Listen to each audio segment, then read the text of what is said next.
To fall in love is to individualize someone by the signs he bears or emits.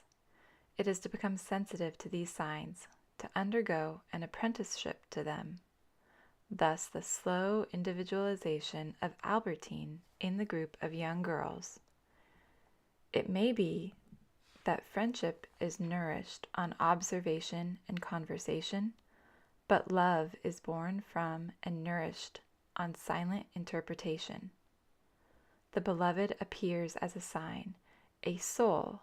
The beloved expresses a possible world unknown to us, implying, enveloping, imprisoning a world that must be deciphered, that is, interpreted.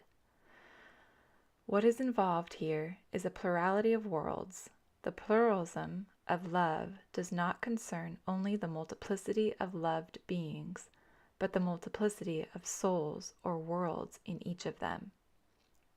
To love is to try to explicate, to develop these unknown worlds that remain enveloped within the beloved. This is why it is so easy for us to fall in love with women who are not of our world, nor even our type. It is also why the loved women are often linked to landscapes that we know sufficiently to long for their reflection in a woman's eyes, but are then reflected from a viewpoint so mysterious that they become virtually inaccessible. Unknown landscapes. Albertine envelops, incorporates, amalgamates the beach and the breaking waves. How can we gain access to a landscape that is no longer the one we see, but on the contrary, the one in which we are seen? If she had seen me, what could I have meant to her? From what universe did she select me? There is, then, a contradiction of love.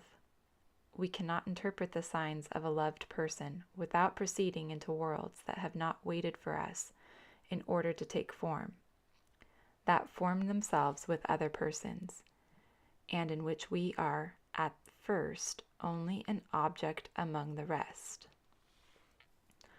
The lover wants his beloved to devote to him her preferences, her gestures, her caresses, but the beloved's gestures, at the very moment they are addressed to us, still express that unknown world that excludes us. The beloved gives us signs of preference, but because these signs are the same as those that express worlds to which we do not belong, each preference by which we profit draws the image of the possible world in which others might be or are preferred. All at once his jealousy, as if it were the shadow of his love, was completed by the double of this new smile that she had given him that very evening, and that, conversely now, mocked swan, and was filled with love for someone else. So he came to regret each pleasure he enjoyed with her, each caress they devised whose delight had been so indiscreet as to reveal to her each grace he discerned in her, for he knew for a moment later they would constitute new instruments of his torment. The contradiction of love consists of this. The means we count on to preserve us from jealousy are the very means that develop that jealousy, giving it a kind of autonomy, of independence with regard to our love.